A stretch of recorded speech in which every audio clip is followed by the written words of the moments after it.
The message came without warning on a Tuesday morning. Every computer screen on Earth flickered at exactly 9:47 a.m. Greenwich Mean Time. Then the same face appeared everywhere. On phones, televisions, military displays, and even electronic billboards in Times Square. The creature speaking had gray skin that looked like old leather. Its eyes were completely black, and when it opened its mouth, rows of sharp teeth became visible. It wore what looked like a military uniform covered in strange symbols that seemed to move when people stared at them too long. "Greetings, primitive species of the third planet," the alien said. Its voice was cold and mechanical, like it had said these exact words thousands of times before. "I am High Arbiter Zelthak of the Vorthani Empire, speaking for the Galactic Council. Your world has been discovered and catalogued. You will now submit to our authority." In the United Nations building in New York, Secretary General Maria Santos stared at her computer screen in shock. Around the world, presidents, prime ministers, and generals were having the same reaction. This was not a drill. This was not a movie. This was really happening. Zelthak continued speaking as if he was reading from a grocery list. "The Galactic Council has ruled over this galaxy for 12,000 of your years. We have brought order to 47 civilizations. You are now the 48th. This is not a negotiation. This is an announcement." The alien pressed something on his uniform, and new images filled every screen. They showed massive spaceships that looked like floating cities. Some were shaped like triangles, others like rings, and a few looked like giant spears pointed at stars. The ships were so large that planets looked like marbles next to them. "This is our fleet," Zelthak said without any emotion. "We have destroyed suns when planets refused to obey. We have moved entire species to work camps on dead worlds. We have turned green planets into balls of glass and fire. Do you see your options?" More images appeared. They showed planets being blown apart by beams of light, cities melting under energy weapons, millions of alien creatures in chains being loaded onto transport ships. The message was clear: obey or die. In Washington, D.C., President Jennifer Walsh called an emergency meeting. In Moscow, Beijing, London, and every other capital city, leaders were doing the same thing. Phone calls flew between governments. Military bases went to high alert. Scientists tried to figure out if this was some kind of trick or hoax, but the alien kept talking, and the images kept showing impossible technology. Space elevators that reached from planets to their moons, weapons that could crack continents in half, ships that moved faster than light itself. "Your tribute requirements are simple," Zelthak announced. "First, you will provide us with 20% of all resources your planet produces each year. Second, you will give us your best technology for our review and improvement. Third, you will provide us with 10 million of your population for our workforce. Fourth, your military will be disbanded and your weapons destroyed." The alien paused, and those black eyes seemed to look directly through the screen at every person watching. "Fifth, and most important, you will obey every command we give you without question. Your planet will be governed by a council administrator. Your laws will become our laws. Your people will become our people." Around the world, people were gathering in the streets. Some were screaming, some were crying, some were praying, but many were doing something the Galactic Council had never seen before during these announcements. They were getting angry. In military command centers, generals were not panicking like they were supposed to. Instead, they were taking notes. They were studying the alien ships, looking for weak spots. They were calculating distances and weapon ranges. They were doing what humans had always done when faced with a bigger enemy. They were planning to fight. Zelthak seemed to notice something unusual in the transmissions coming back from Earth. Other species usually flooded their communication channels with desperate pleas for mercy or frantic offers of immediate surrender. Earth's channels were quiet, except for one thing: laughter. "You have 72 of your hours to prepare your response," the alien said, his voice becoming harder. You will transmit your acceptance and your first tribute shipment schedule. Any delay will be considered an act of rebellion. Any attack on our monitoring stations will result in the immediate destruction of your largest population centers. The transmission showed one final image, a planet that looked like it had been cracked like an egg. Its pieces floated in space, still glowing from whatever weapon had destroyed it. This was the Kalari homeworld, Zelthak said. They said no to the Galactic Council. Now they exist only in our labor camps, and their children will never see a sun that belongs to them. Their planet feeds our machines with its minerals. Their greatest cities are now museums in our capital world, where our young ones learn about the price of defiance.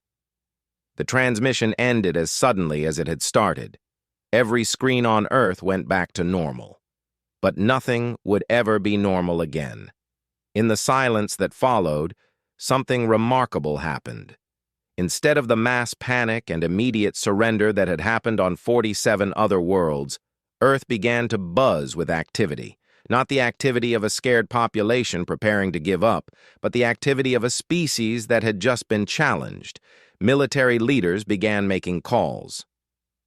Scientists started working on problems they had never imagined. Engineers began drawing plans for weapons that had only existed in science fiction movies. And in homes around the world, ordinary people began asking a question that no other species had ever asked when faced with the Galactic Council's ultimatum. How do we fight back? The emergency session in the United Nations building lasted 18 hours straight. Every country on Earth had sent their top people. Presidents sat next to prime ministers, who sat next to generals, who sat next to scientists. For the first time in human history, everyone was working toward the same goal. Let me make sure I understand this correctly, said Dr. James Chen, the head of Earth's space program. He was looking at a thick folder full of pictures from the alien transmission. They want us to give them 20% of everything we make, destroy all our weapons, and send 10 million people to be slaves. That's correct, said President Walsh. And if we don't agree, they'll blow up our planet. Around the table, people were nodding grimly, but something strange was happening. Instead of looking defeated, many of them looked excited. General Patricia Rodriguez, the head of the U.S. military, was actually smiling. Ma'am, said the French president, I don't mean to be rude, but why are you smiling? They have ships the size of cities and weapons that can destroy planets. General Rodriguez stood up and walked to the large screen at the front of the room. Because they made a mistake, she said, pressing a button that brought up images of the alien fleet. They showed us their entire military. The room fell quiet. General Rodriguez pointed at the massive spaceships on the screen. Look at these ships. They're huge, yes. They're powerful, yes. But look how they're built. They're designed to intimidate, not to fight a real war. She zoomed in on one of the triangle-shaped ships. See those weapons? They're all pointing forward. These ships are built to attack planets that can't fight back.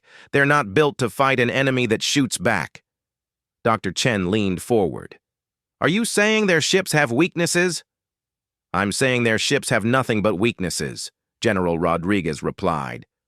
They've been bullying helpless civilizations for so long that they've forgotten how to fight a real war. Look at this. She pointed to another image. Their ships fly in perfect formation. No evasive maneuvers, no defensive patterns. They fly like they're in a parade, not a battle. In Moscow, a similar conversation was happening. General Viktor Petrov was showing his analysis to President Volkov. Sir, I've been studying their tactics. Every planet they attacked surrendered immediately. They have no experience fighting an enemy that fights back. But their technology is so advanced, President Volkov said. Yes, but that might be their weakness, General Petrov replied. They rely completely on their machines. They've probably never had to think creatively about warfare. We've been fighting each other for thousands of years. We know how to fight dirty. Meanwhile, in Beijing, Chinese scientists were having a very different conversation.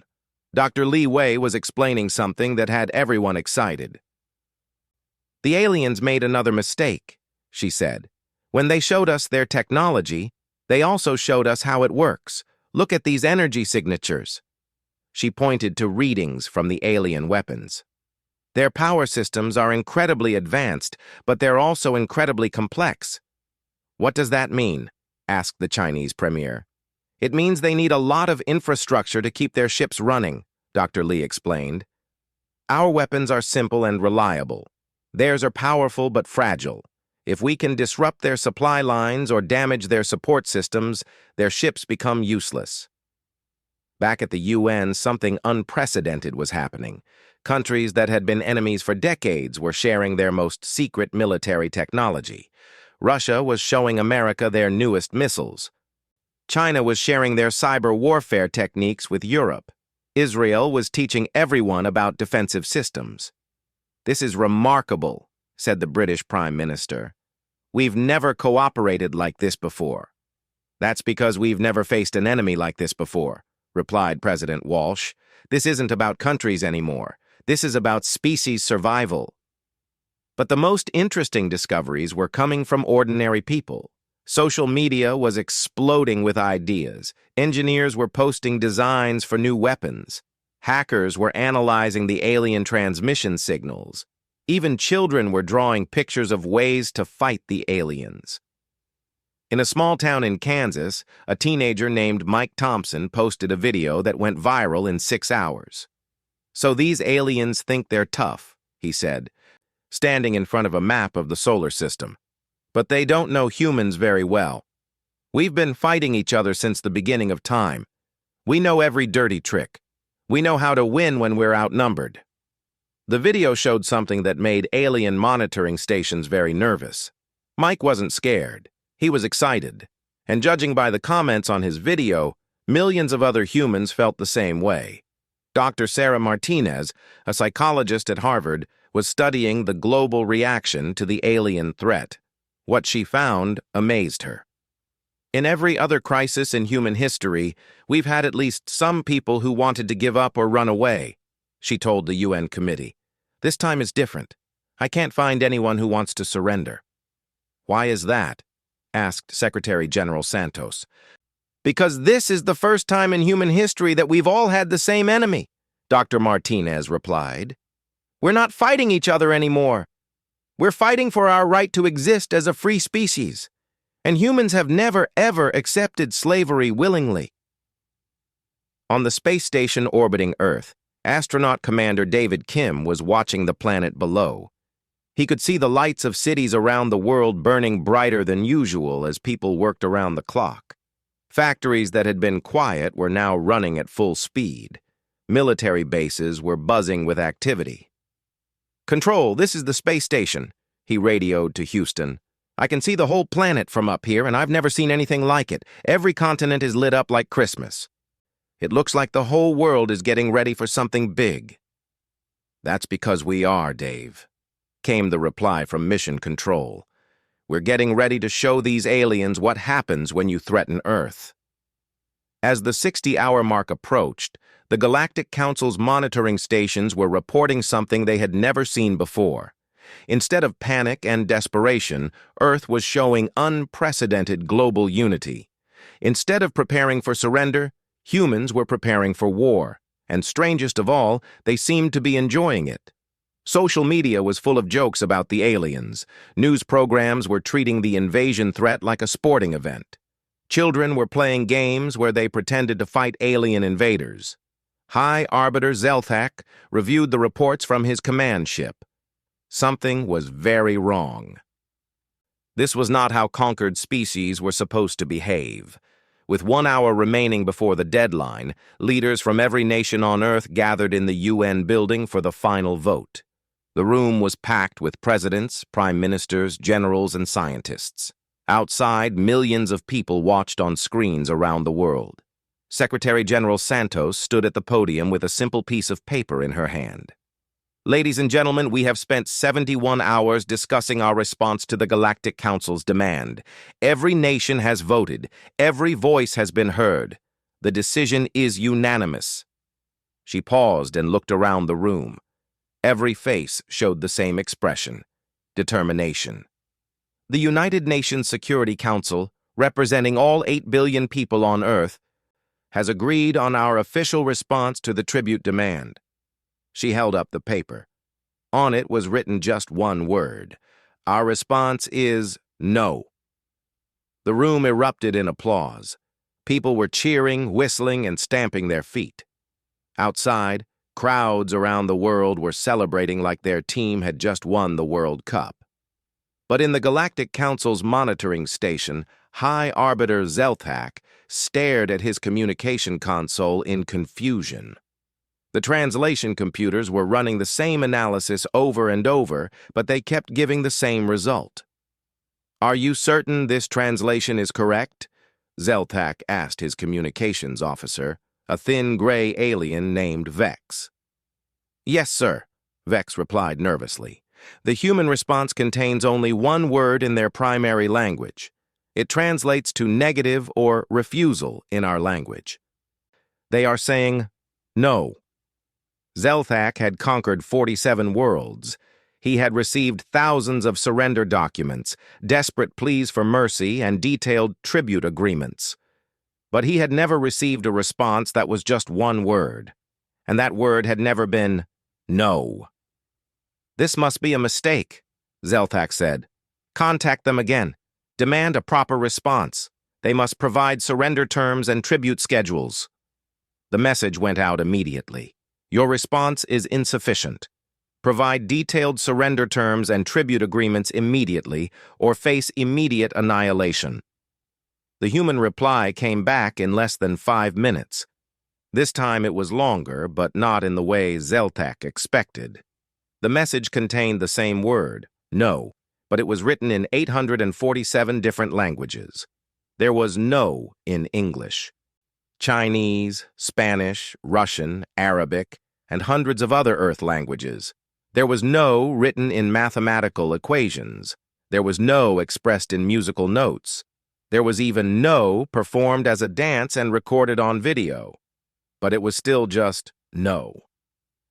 In the Council's main command ship, other high-ranking aliens were gathering around Zelthak's station.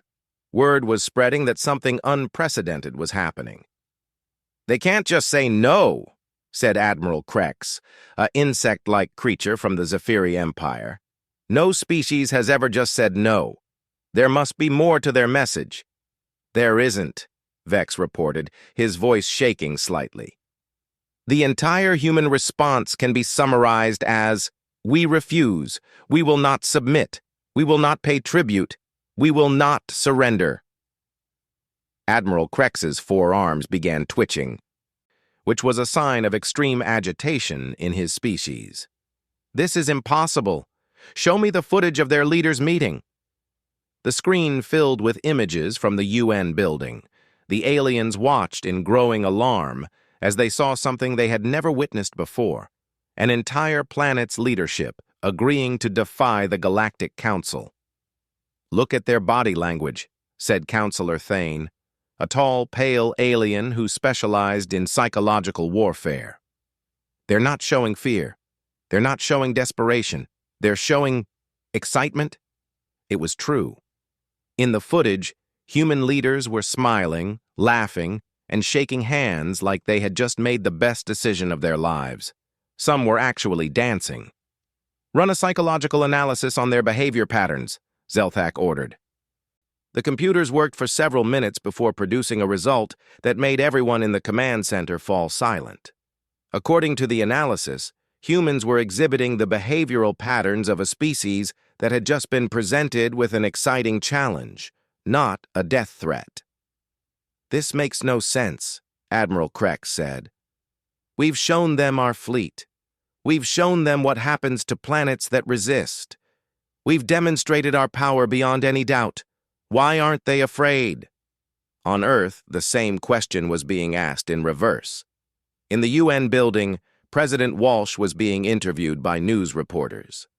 "Madam President," asked a reporter from CNN, "aren't you afraid that this decision will lead to the destruction of our planet?" President Walsh smiled. You know, I thought I would be, but I'm not. And you know why? Because for the first time in human history, we're not fighting each other. We're all on the same side. We're all fighting for the same thing, our freedom. But their technology is so advanced, the reporter pressed. So was the technology of every empire that thought it could conquer other people, President Walsh replied. But empires fall. They always fall. Usually to people they thought were too weak to fight back. Around the world, similar interviews were happening. In London, the Prime Minister said, "We've been practicing for this our entire history. Every war we've ever fought has been training for this moment." In Moscow, the President said, "Russians know something about fighting larger enemies. We've done it before."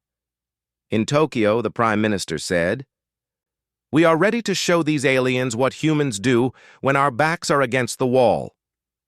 But the most telling interview happened in a small town in Ohio. A local news reporter was talking to an elderly man named Frank Wilson, who had served in 3 wars. "Mr. Wilson, are you scared of these aliens?" Frank laughed and shook his head. "Son, I've been shot at by Nazis, communists, and terrorists. I've seen the worst that humans can do to each other. And you know what? We're pretty scary when we want to be. These aliens picked the wrong planet to threaten." Back on the Galactic Council command ship, the psychological profiles were getting worse.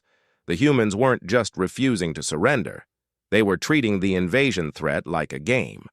Social media was full of memes making fun of the aliens. Television shows were running comedy sketches about the Galactic Council. Children were playing games where they pretended to defeat alien invaders. "Sir," Vex reported nervously, "we're receiving massive amounts of communication traffic from Earth. It appears to be their entertainment broadcasts." "Show me," Zelthak ordered. The screen filled with clips from human television. There was a talk show host making jokes about alien fashion sense.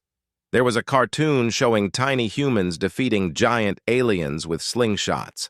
There was a music video where humans were dancing while shooting down alien spaceships. "They're laughing at us," Admiral Krex said in disbelief. It was the first time in 12,000 years that anyone had laughed at the Galactic Council.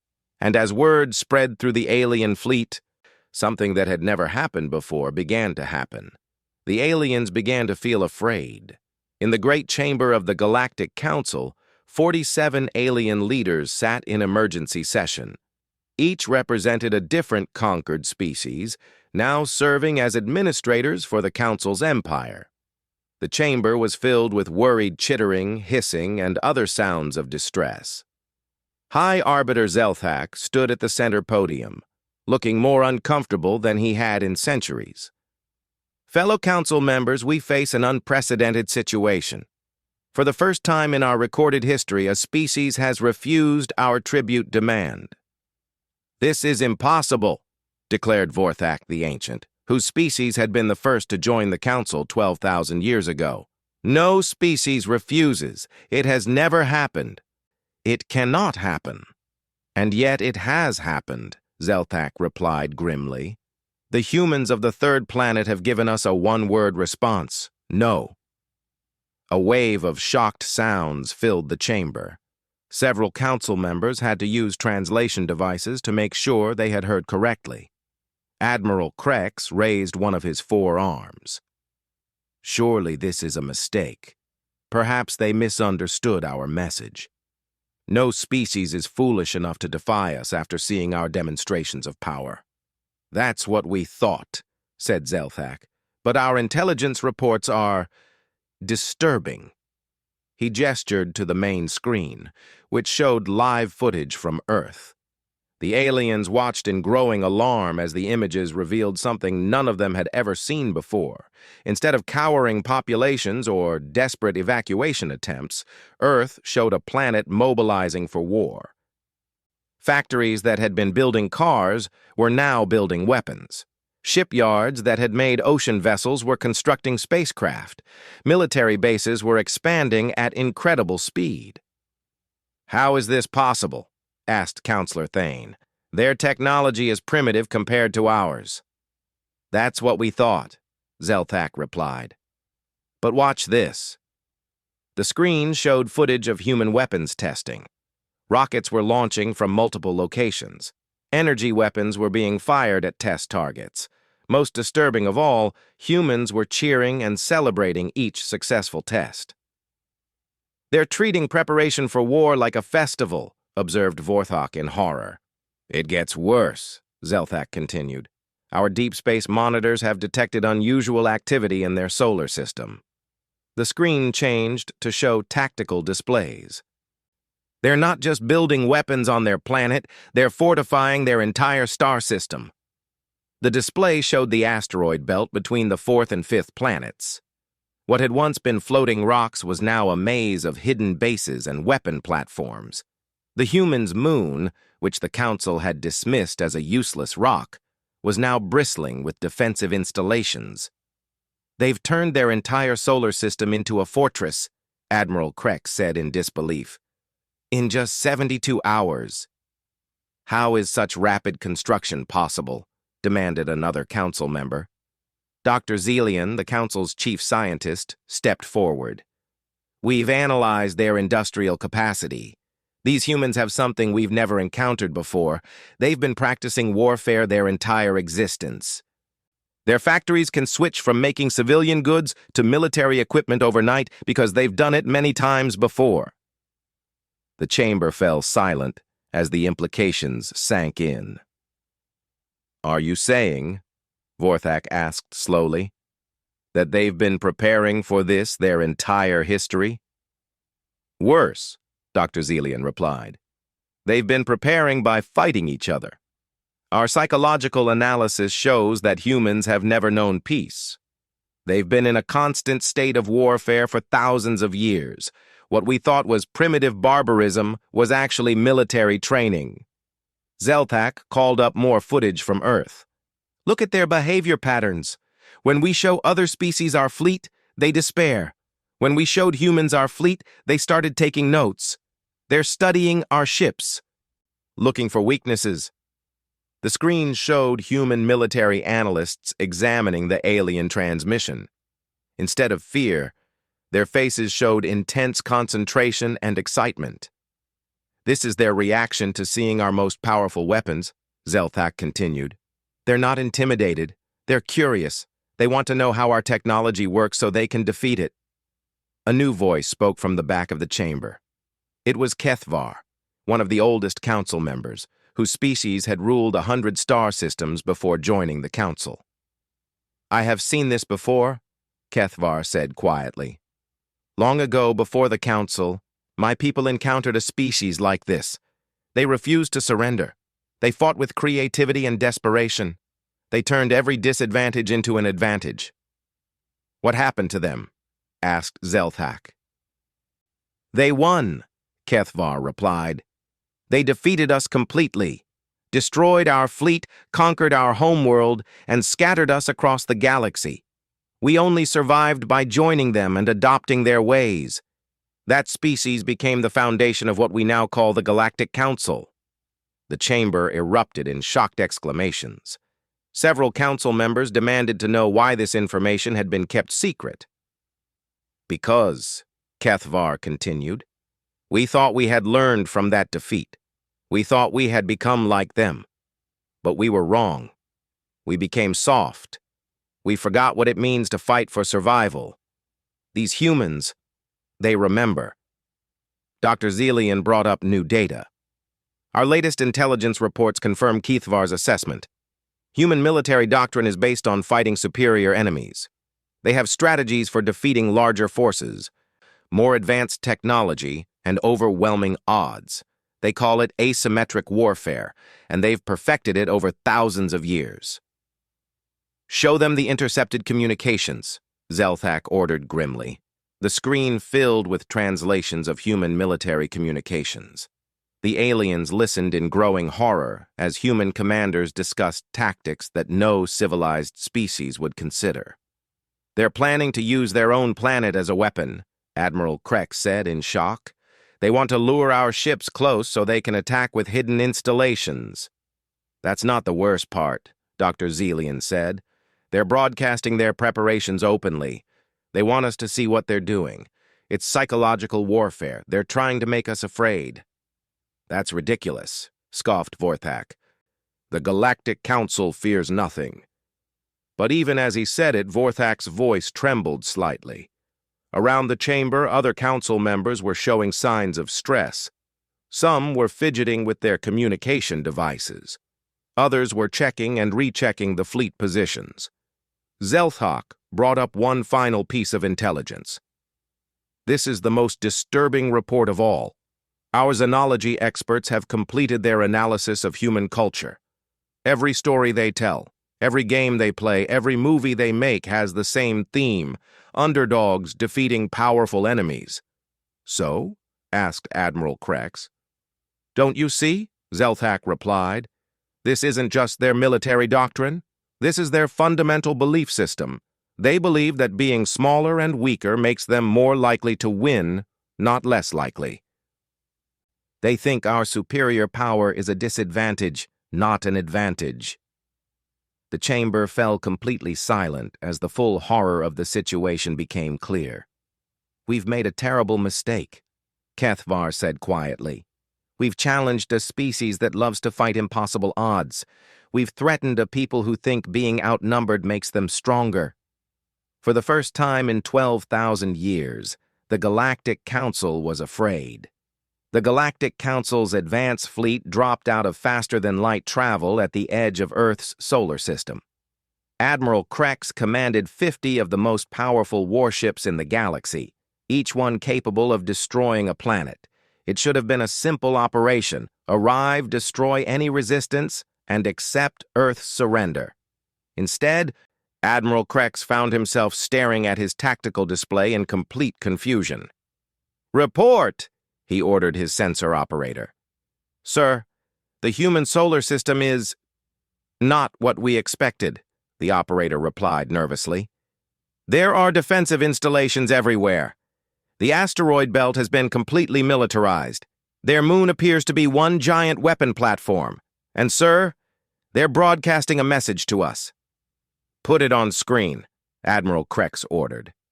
The main viewer filled with the image of a human in military uniform. She looked remarkably calm for someone facing certain destruction. "Greetings, Admiral Krex," the human said, somehow knowing his name. "I'm General Patricia Rodriguez, Supreme Commander of Earth Defense Forces. Welcome to our solar system. Before you begin your attack, we thought you might like a demonstration of what you're up against."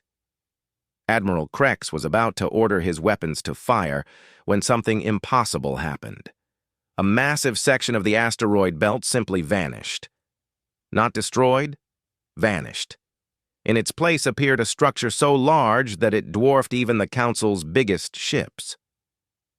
"What you're looking at," General Rodriguez continued, "is a mobile weapons platform. We built it inside a hollowed-out asteroid. We call it the Earth Hammer.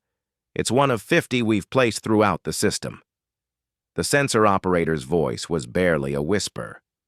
"Sir, energy readings from that structure are off our scales. It's generating more power than our entire fleet combined." But General Rodriguez wasn't finished. "Now, we know what you're thinking. You have 50 ships, we have 50 platforms. Seems like a fair fight. But here's the thing about humans, Admiral. We don't fight fair." Suddenly, Admiral Krex's tactical display lit up with thousands of new contacts. Ships were appearing from everywhere, hidden behind planets, concealed in asteroid fields, emerging from the dark side of moons. They weren't large ships, but there were hundreds of them. "Impossible," Admiral Krex breathed. "How did they build so many ships so quickly?" As if she could hear him, General Rodriguez smiled. "When you threatened Earth, you made one critical error. You assumed we would fight like you fight, with big, powerful ships and overwhelming force. But humans learned a long time ago that big isn't always better. Sometimes fast and clever beats big and slow." The human ships began moving, and Admiral Krex realized with growing horror that they weren't following any formation he recognized. They moved like a swarm of insects, constantly changing direction and speed. His ship's targeting computers couldn't lock onto them. "Demonstrating maneuver pattern Alpha," General Rodriguez announced. "Please observe." The human swarm suddenly converged on one of Krex's ships. Hundreds of small vessels surrounded it, firing weapons that barely scratched its shields. But they weren't trying to destroy it. They were studying it. "Thank you for the live fire weapons test," General Rodriguez said politely. "We've now analyzed your shield frequencies, weapon signatures, and defensive capabilities. Quite impressive, actually. But we've found 17 different ways to defeat your technology." Admiral Krex opened a communication channel. "General Rodriguez, you cannot possibly hope to defeat the might of the Galactic Council. Surrender now, and your planet will be spared." General Rodriguez laughed. Actually laughed. "Admiral, I don't think you understand the situation. We're not trying to defeat the Galactic Council. We're trying to replace it." Before Admiral Krex could respond, something unprecedented happened. His own ships began reporting system malfunctions. Weapons offline, navigation compromised, life support fluctuating. "How is this possible?" he demanded. "While you were watching our demonstration," General Rodriguez explained, "our cyber warfare specialists were infiltrating your computer networks. You see, when you showed us your technology in your initial transmission, you also showed us your communication protocols. We've been studying your systems for 3 days." Admiral Krex's worst fears were confirmed when his communications officer reported, "Sir, the humans have taken control of 15% of our fleet. Our ships are no longer responding to our commands." "This is when you're supposed to withdraw and report back to the Council," General Rodriguez said helpfully. "But I'm afraid that's not going to be possible." The tactical display showed why. Human forces had surrounded the entire Council fleet. They were trapped. "You see, Admiral, we've been planning this welcome party very carefully. We studied every battle the Galactic Council has ever fought. You always follow the same pattern. Show up with overwhelming force, demonstrate your power, accept surrender, and leave. But what happens when the enemy doesn't surrender?" Admiral Krex was beginning to understand. You planned this entire scenario. From the moment you sent your first transmission," General Rodriguez confirmed. "We knew you would send an advance fleet. We knew you would expect us to be intimidated. We knew you would underestimate us. And we knew you would fly right into our trap." The human commander's expression became more serious. "Now, Admiral, you have a choice. You can continue to fight, and will be forced to destroy your entire fleet. Or you can listen to a proposition." "What proposition?"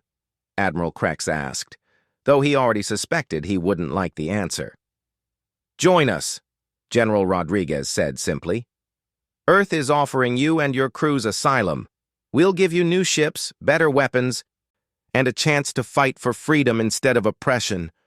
All you have to do is help us liberate the rest of the galaxy from the Galactic Council." Admiral Krex stared at the screen in shock. "You're asking me to betray the Council?" "I'm asking you to remember what it was like before you were conquered," General Rodriguez replied. "We've studied the histories of all 47 Council species.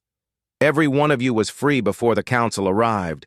Every one of you had dreams and hopes and plans for the future. The Council took all of that away." Around Admiral Krex's bridge, his crew members were listening intently. Many of them came from conquered worlds. They remembered freedom. "We're offering you a chance to get it back," General Rodriguez continued. "Earth doesn't want to rule the galaxy. We just want everyone to be free to rule themselves. Help us defeat the Council, and every species can have their homeworld back." Admiral Krex looked around his bridge. He saw hope in his crew's eyes for the first time in decades. "If I agree," he said slowly, "what guarantee do I have that Earth won't become the new Council?" General Rodriguez smiled again. "Admiral, humans can't even agree on what to have for lunch. Do you really think we're organized enough to rule a galaxy? We just want to make sure nobody else rules it either. In the distance, Admiral Krex could see Earth, a small blue planet that had somehow become the most dangerous place in the galaxy. A planet whose people had looked at the might of the Galactic Council and said one simple word: no. And for the first time in his life, Admiral Krex understood what that word really meant. It meant freedom.